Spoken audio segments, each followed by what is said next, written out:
الحمد لله نحمده ونستعينه ونستغفره ونؤمن به ونتوكل عليه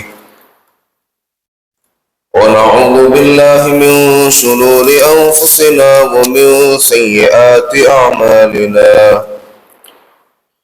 من يهده الله فلا مضل له ومن يضلله فلا هادي له ونشهد أن لا إله إلا الله وحده لا شريك له ونشهد أن سيدنا وسندنا ونبينا ومولانا محمدا عبده ورسوله أما بعد فقد قال الله تبارك وتعالى في القرآن المجيد والفرقان الحميد أعوذ بالله من الشيطان الرجيم بسم الله الرحمن الرحيم ووجدك عائلا فأغنى صدق الله العظيم. وقال النبي صلى الله عليه وسلم كاد الفقر أن يكون كفرا أو كما قال رسول الله صلى الله عليه وسلم. اللهم صل على سيدنا محمد في أول كلامنا وصل على سيدنا محمد في أوسط كلامنا وصل على سيدنا محمد في آخر وكل كلامنا. قابل صد احترام حاضرین کرام، میرا عزیز دوستوں، بزرگوں اور بھائی، اس جمعے میں مجھے یہ عرض کرنا ہے کہ اسلام میں غربت کی تعریف ہوئی یا مذمت؟ ہم میں کہ اکثر لوگ یہ سمجھتے ہیں کہ جو آدمی جتنا غریب ہے وہ اتنا ہی دیندار ہے، وہ اتنا ہی بزرگ کہلاتا ہے، جبکہ حقیقت یہ ہے کہ اسلام کا یہ تصور بالکل نہیں. اسلام نے، قرآن نے کسی بھی جگہ پر غربت کی تعریف نہیں فرمائی. میں آپ کو بتاؤں، مسیحیت میں، کرسچنوں میں یہ سمجھا جاتا تھا کہ غربت، غریبی اللہ تبارک و تعالیٰ کی ایک نعمت ہے جو اللہ تبارک و تعالیٰ اپنے مخصوص بندوں کو عطا کرتا ہے. وہ اس لیے کہ کیونکہ ان کا جو مطمع نظر ہے، یعنی ان کا جو مقصد ہے، وہ مقصد آخرت ہے، دنیا نہیں ہے. اس لیے اللہ تبارک و تعالیٰ ان لوگوں کو غربت عطا کرتا ہے. یہ ان کی سوچ تھی، حتیٰ کہ وہ یہ بھی سوچتے تھے کہ یہ جو دنیا ہے، یہ دنیا فتنوں کا، محاربات کا، لڑائیوں کا، فساد کا یہ عامہ جگہ ہے، فتنے کی جگہ ہے. خیر کی جگہ کیا ہے؟ خیر کی جگہ وہ آخرت ہے. خیر یہ ہے کہ جلد از جلد دنیا سے چلے جائیں. یہ مسیحیوں کی، کرسچنوں کی یہ سوچ ہے. تعجب کی بات یہ ہے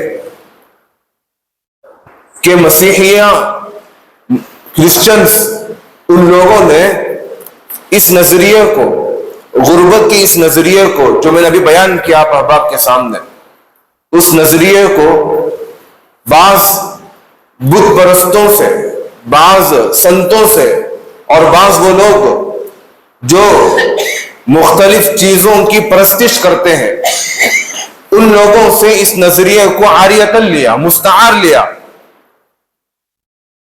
کیوں؟ اس لیے کہ وہ بت پرست، وہ سنت یہ سمجھتے ہیں کہ انسان کو اگر غربت ہوگی تو غربت کی وجہ سے وہ اپنے جسم کو مشقت میں ڈالے گا. اب جب انسان اپنے جسم کو مشقت میں ڈالے گا تو وہ مشقت ہی روح کی ترقی کا پہلا زینہ ہے. مشقت روح کی ترقی کا، روح کے ارتقاء کا وہ پہلا زینہ، پہلی سیڑھی ہے. اس لیے انسان کو چاہیے کہ وہ اپنے آپ کو مشقت میں ڈالے، اور مشقت وہ غربت کی وجہ سے انسان کو آتی ہے. یہ ان لوگوں کی سوچ تھی، لیکن افسوس تو تب ہوتا ہے جب ہم میں کے کچھ صوفی مسلمان بھی، ہم میں کے بعض مسلمان بھی جو صوفی ٹائپ ہوتے ہیں، ان لوگوں نے بھی اس نظریے کو ان مسیحیوں سے، ان کرسچنوں سے، ان بت پرستوں سے، انہوں نے بھی اس نظریے کو لے لیا اور اپنے آپ کو ان لوگوں نے مشقت میں ڈال دیا. خود بھی مشقت میں پڑے، اپنی قوم کو بھی، دیگر مسلمانوں کو بھی وہ غربت کی اس دلدل میں ڈالنے لگے. اس بات پر بہت افسوس ہوتا ہے. ایک طرف تو ایک نظریہ یہ، دوسرا نظریہ اس کے بالکل مخالفت میں کیپٹلزم کا نظریہ، سرمایہ داری کا نظریہ. یہ نظریہ بھی بہت ہی خطرناک نظریہ. کیا نظریہ ہے یہ نظریہ یہ ہے کہ کچھ لوگ جو مالدار ہوتے ہیں وہ لوگ یہ سوچتے ہیں کہ ہم کو چاہیے کہ ہم غریبوں کی بالکل مدد نہ کریں. وہ غریبوں کی مدد کرنے کو پسند نہیں کرتے. اگر بائی چانس اتفاق سے اگر وہ کسی غریب کی مدد کر دیے، گویا کہ انہوں نے اس کے اوپر احسان کیا. ان کی سوچ یہ ہے کہ اللہ تبارک و تعالیٰ نے ہر انسان کو دولت اور صلاحیت کے استعمال کرنے کی طاقت دی، دولت اور صلاحیت کو استعمال کرنے کی قدرت اور اختیار اللہ تبارک و تعالیٰ نے ہر انسان کو دیا.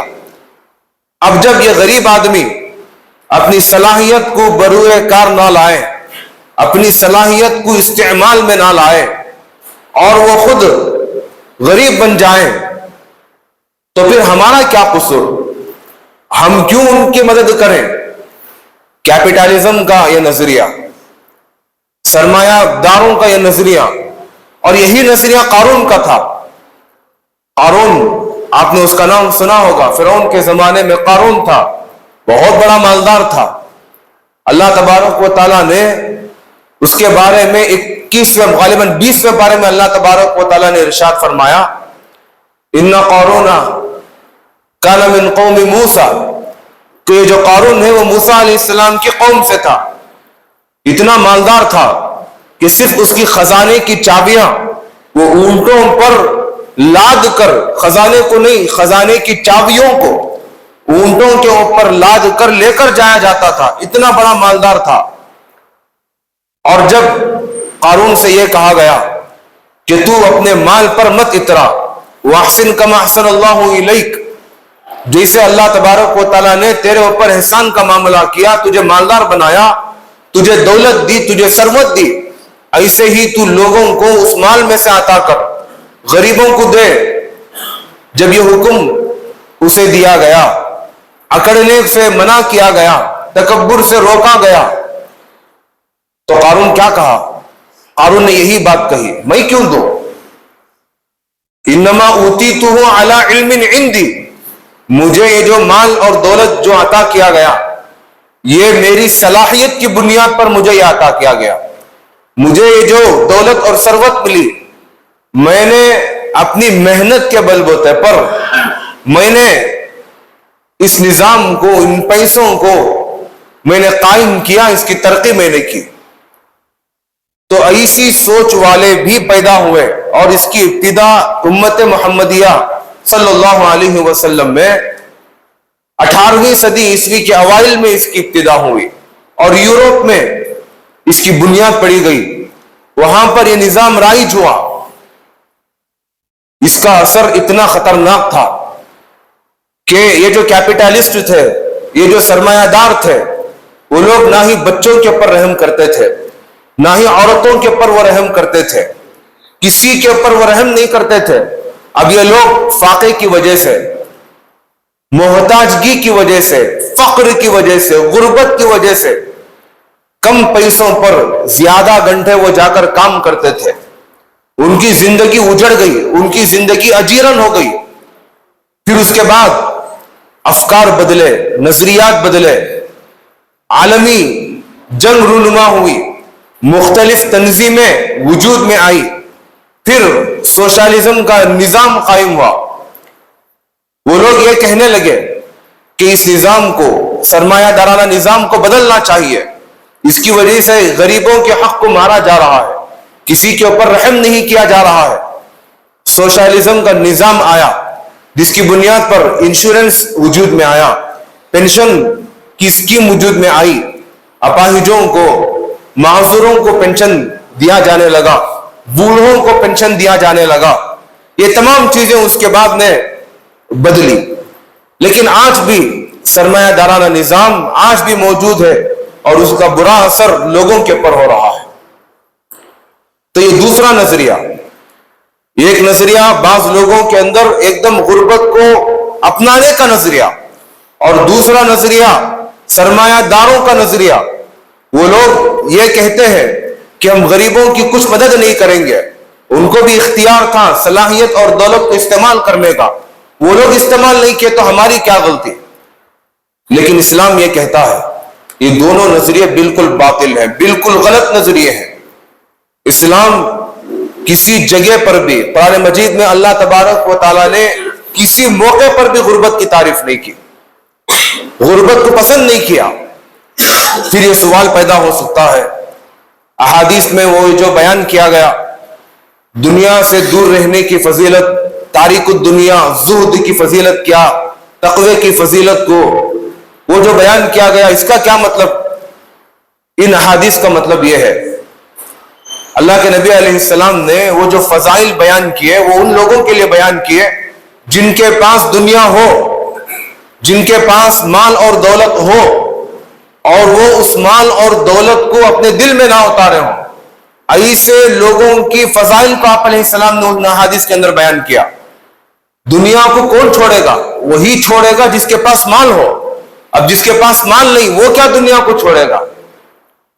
تو لہذا زہد اور تاریک الدنیا کے فضائل جو احادیث کے اندر بیان کیے گئے وہ ان لوگوں کے لیے بیان کیے گئے جن کے پاس مال اور دولت ہے، اور وہ اس مال اور دولت کو اپنے دل کے اندر نہیں بسائے ہوئے ہیں۔ ایسے لوگوں کی تعریف میں آپ علیہ السلام نے ان احادیث کو بیان کیا۔ خود قرآن مجید میں اللہ تبارک و تعالیٰ نے اللہ کے نبی صلی اللہ علیہ وسلم کو خطاب کرتے ہوئے کہا وَوَجَدَكَ عَائِلًا فَأَغْنَى، اللہ تبارک و تعالیٰ نے آپ کو محتاج پایا، آپ غریب تھے، فَأَغْنَى، پھر کیا کیا؟ اللہ تبارک و تعالیٰ نے آپ کو بے نیاز کر دیا، آپ کو مالدار بنا دیا۔ ہم نے اللہ کے نبی صلی اللہ علیہ وسلم کی ایک رخی زندگی دیکھی جس میں اللہ کے نبی علیہ السلام نے محتاجگی کو اختیار تو نہیں کیا بلکہ آپ علیہ السلام نے وہ طریقہ بھی سکھلا دیا کہ اگر بائی چانس آدمی کے پاس مال و دولت نہیں ہے تو زندگی کیسے گزارے، وہ طریقہ آپ علیہ السلام کو دکھانا تھا، غریبوں کی ہمدردی کرنی تھی۔ اس لیے اللہ کے نبی علیہ السلام نے وہ زندگی گزار کر بھی دکھلائی۔ ایک دوسری طرف اللہ کے نبی علیہ السلام مالدار بھی تھے، اس رخ کو ہم نے نہیں دیکھا اور ہم نے غربت کی تعریف کرنا شروع کر دی۔ محترم دوستوں، یہ بالکل غلط بات ہے۔ اسی کو اللہ تبارک و تعالیٰ نے کہا وَوَجَدَكَ عَائِلًا فَأَغْنَى، اے نبی جی ہم نے آپ کو غریب پایا لیکن ہم نے آپ کو بے نیاز کر دیا، ہم نے آپ کو غنی کر دیا، مالدار ہم نے آپ کو بنا دیا۔ 29 پارے میں اللہ تبارک و تعالیٰ نے ارشاد فرمایا فَقُلْتُ اسْتَغْفِرُوا رَبَّكُمْ إِنَّهُ كَانَ غَفَّارًا يُرْسِلِ السَّمَاءَ عَلَيْكُمْ مِدْرَارًا وَيُمْدِدْكُمْ بِأَمْوَالٍ وَبَنِينَ۔ خود اللہ تبارک و تعالیٰ کہتا ہے کہ اے نبی جی آپ جو ہے لوگوں سے کہہ دیجئے، کیا کہیے کہ وہ استغفار کریں۔ استغفار کرنے سے کیا ہوگا؟ استغفار یعنی اپنے گناہوں پر معافی مانگنا، اسے استغفار کہا جاتا ہے۔ اگر کوئی آدمی استغفار کرے گا، گناہوں پر معافی مانگے گا تو کیا فائدہ ہوگا؟ اللہ بیان کرتا ہے ایک تو اس کے گناہ معاف ہوں گے، انہ کان غفارا یرسل السماء علیکم مدرارا، قحط سالی ہو گئی تو اللہ تبارک و تعالیٰ قحط سالی کو دور کرے گا۔ مال میں کمی آ گئی، آدمی فقیر اور محتاج بن گیا، وَيُمْدِدُكُمْ بِأَمْوَالٍ، اللہ تبارک و تعالیٰ مال کے ذریعے سے انسان کی مدد کرے گا، تمہیں مالدار بنائے گا۔ اللہ تبارک و تعالیٰ نے مالداری کی یہاں پر تعریف کی اور خود کہا استغفار کرو، اس کے بدلے میں تمہیں میں مال عطا کروں گا۔ تو محترم دوستوں، یہ ہے اسلام کی تعلیمات۔ اور ایک حدیث میں آپ علیہ السلام نے ارشاد فرمایا، حلال کمائی، حلال روزی، یہ صحیح آدمی کے لیے، نیک آدمی کے لیے بہترین سرمایہ ہے۔ یہ آپ علیہ السلام نے ارشاد فرمایا، حلال کمائی بہترین آدمی کے لیے، نیک آدمی کے لیے یہ بہترین سرمایہ ہے۔ اس لیے انسان کو چاہیے کہ وہ حلال کی تلاش میں نکلے۔ سورہ جمعہ کے اندر اللہ تبارک و تعالیٰ نے ارشاد فرمایا، فَإِذَا قُضِيَتِ الصَّلَاةُ فَانْتَشِرُوا فِي الْأَرْضِ وَابْتَغُوا مِنْ فَضْلِ اللَّهِ، کہ جب تم نماز سے فارغ ہو جاؤ تو زمین میں چلو پھرو، جاؤ اور اللہ کے رزق کو تلاش کرو، وَابْتَغُوا مِنْ فَضْلِ اللَّهِ، اللہ کے رزق کو تلاش کرنے کا حکم دیا گیا۔ اگر واقعتاً غربت، محتاجگی وہ شریعت میں پسندیدہ عمل ہوتی تب تو پھر اللہ تبارک و تعالیٰ غربت کو ختم کرنے کی ترغیب نہیں دیتا۔ اللہ تبارک و تعالیٰ اور اس کے حبیب جناب محمد مصطفیٰ صلی اللہ علیہ وسلم مال کمانے کی ترغیب نہیں دیتے۔ ایک روایت میں اللہ کے نبی صلی اللہ علیہ وسلم نے فقر سے پناہ مانگا۔ کیا کہا آپ علیہ السلام نے؟ آپ علیہ السلام نے ارشاد فرمایا، اللہم انا نعوذ بک من الفقر، اے اللہ میں محتاجگی سے پناہ مانگتا ہوں۔ یہ جگہ اللہ کے نبی علیہ السلام نے کفر اور فقر دونوں سے پناہ مانگی۔ اللہم انی اعوذ بک من الکفر والفقر والقلہ والذلہ، اے اللہ میں کفر سے پناہ مانگتا ہوں، محتاجگی سے پناہ مانگتا ہوں، کمی، نعمتوں میں کمی ہو جانے سے میں پناہ مانگتا ہوں، ذلت والی اور رسوائی والی زندگی گزارنے سے میں پناہ مانگتا ہوں۔ اگر آدمی محتاج ہوگا، فقیر ہوگا، تب تو پھر آدمی جو ہے مجبور ہوگا بھیک مانگنے پر۔ جب وہ بھیک مانگے گا تو ذلت اس کی طرف چل کر آئے گی، دوڑ کر آئے گی، تو ایسی ذلت والی زندگی سے میں پناہ مانگتا ہوں۔ یہ آپ علیہ السلام نے اللہ تبارک و تعالیٰ سے دعائیں مانگی ہیں۔ تو اس لیے اسلام کے اندر غربت کا کوئی کانسیپٹ نہیں، اسلام غربت کی تعریف نہیں کرتا، اسلام غربت کو نہیں سراہتا۔ آدمی کو چاہیے کہ وہ نکلے، غربت کو ختم کرے، محتاجگی کو ختم کرے، اسباب کو تلاش کرے کہ غربت کے کیا کیا اسباب ہیں۔ آئندہ جمعہ انشاءاللہ میں آپ احباب کے سامنے اس عنوان سے بیان کروں گا۔ الغرض میں یہ کہہ رہا تھا، غربت یہ بہت بری چیز ہے، اس کا خطرہ آپ علیہ السلام نے یہ ارشاد فرمایا، غربت انسان کو وہ کفر تک ڈھکیل دیتی ہے۔ غربت کی وجہ سے آدمی اپنے ایمان کو چھوڑ دیتا ہے، آدمی کفر کو اختیار کر لیتا ہے۔ ہم اپنے معاشرے میں دیکھ سکتے ہیں کتنے غریب ایسے ہیں غربت کی وجہ سے ارتداد کی طرف چلے گئے، کچھ مالداروں کی باتوں میں آ کر، مالداروں کے مال کی حرص میں آ کر، لالچ میں آ کر انہوں نے اپنے ایمان کو چھوڑ دیا۔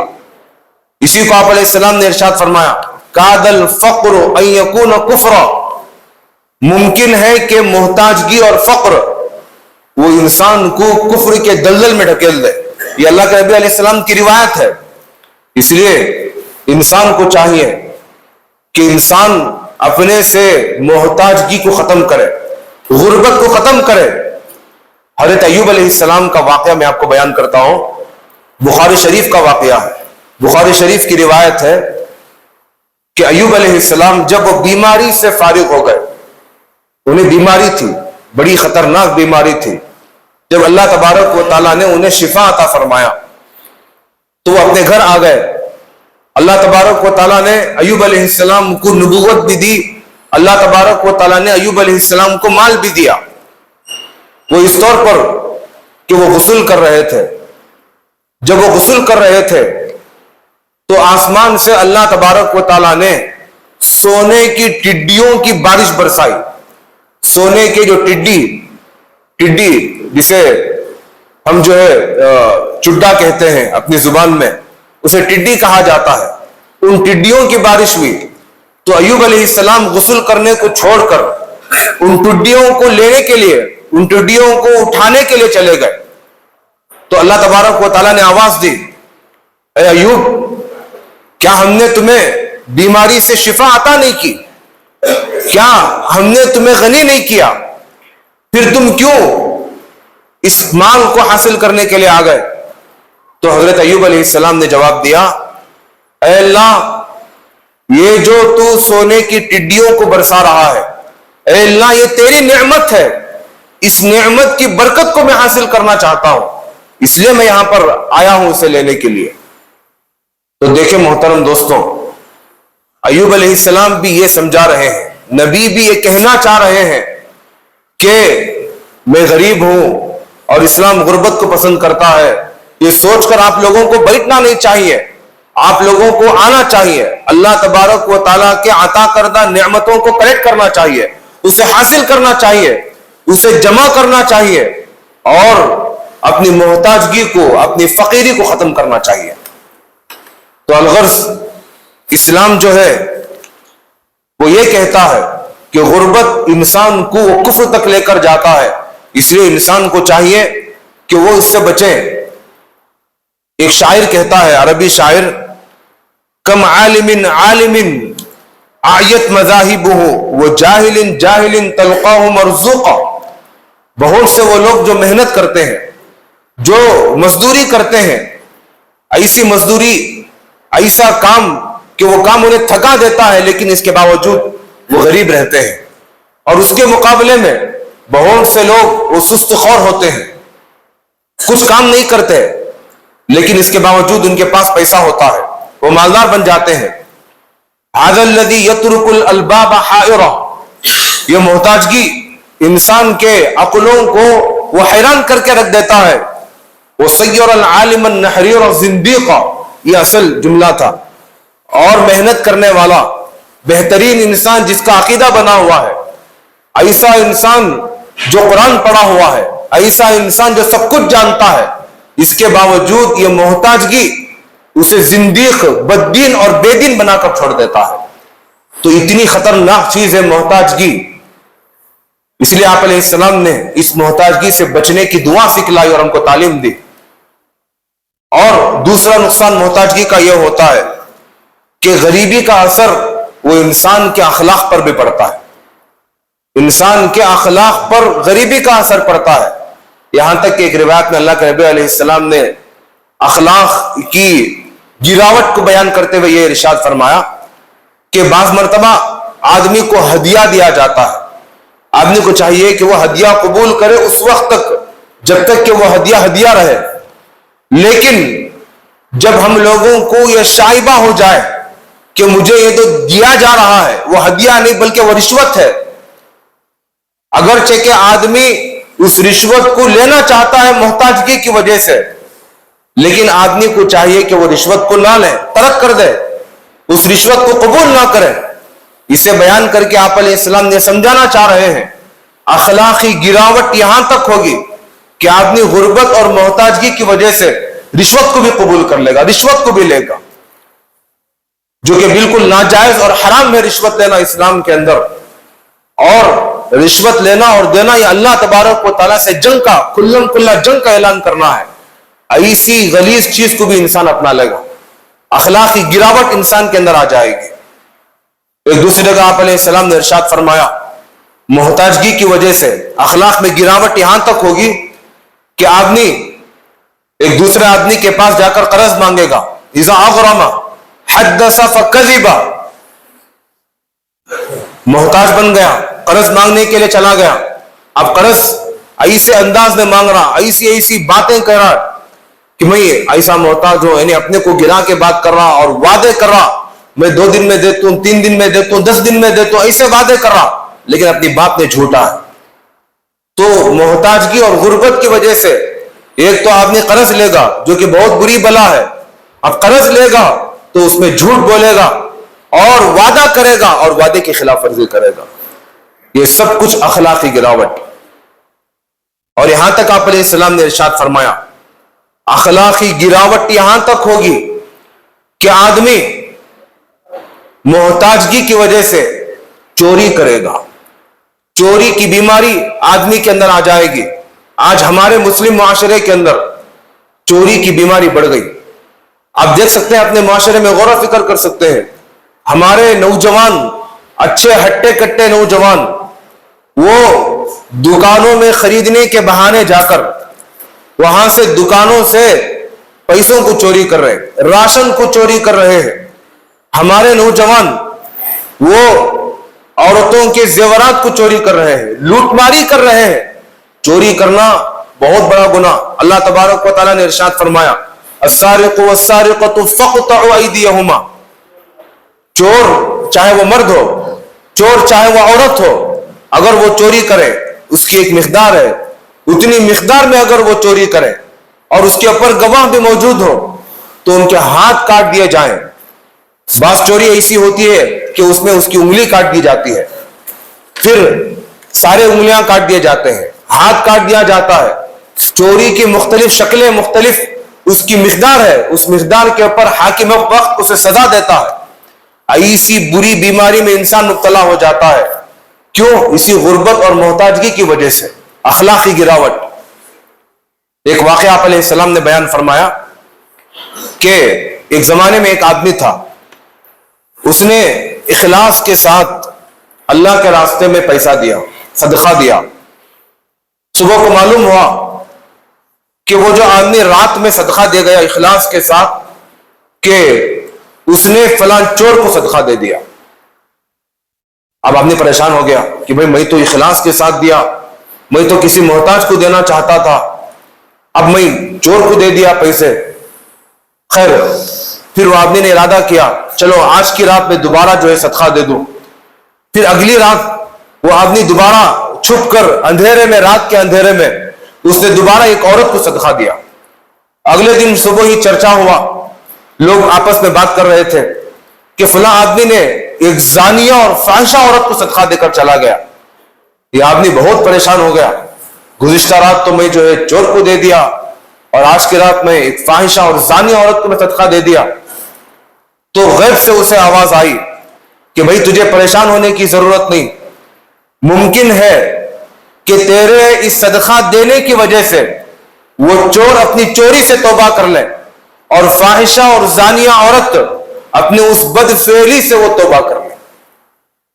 تو اس سے یہ بات سمجھ میں آتی ہے کہ محتاجگی انسان کو زنا کے راستے تک بھی لے کر چلا جاتا ہے اور آدمی زنا تک کر بیٹھتا ہے. تو فقر اور محتاجگی یہ انسان کی اخلاقی گراوٹ کا ذریعہ اور سبب ہے.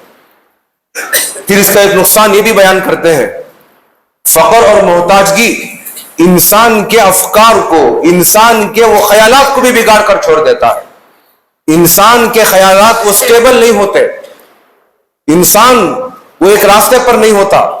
انسان وہاں پر موجود ہوتا ہے لیکن حقیقت میں وہ ذہنی اعتبار سے وہاں پر موجود نہیں ہوتا. امام محمد رحمت اللہ علیہ، ان کے بارے میں آتا ہے، جو امام اعظم ابو حنیفہ رحمت اللہ علیہ کے شاگرد ہیں. انہوں نے ہی فقہ حنفی کو ترتیب دیا، اور جو مسائل ہمارے سامنے آج فقہ حنفی کے موجود ہیں وہ انہی کے صدقے طفیل ہمارے سامنے موجود ہیں.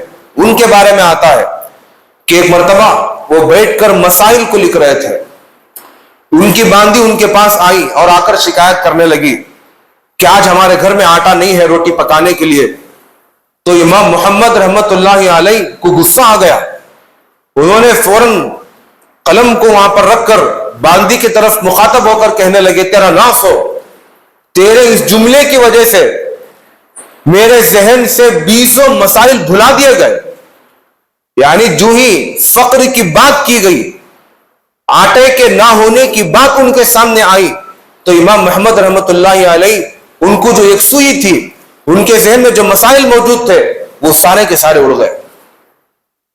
امام اعظم ابو حنیفہ رحمت اللہ علیہ وہ یہ کہتے ہیں کسی فقیر اور غریب آدمی سے اپنے کسی مسئلے کے بارے میں مشورہ مت لو، اس لیے کہ خود وہ آدمی مشورہ لینے کے قابل ہے، خود اس کا ذہن ایک جگہ سٹیبل نہیں ہے، وہ تمہیں کیا مشورہ دے گا، وہ تمہیں کیا خیر کا مشورہ دے گا۔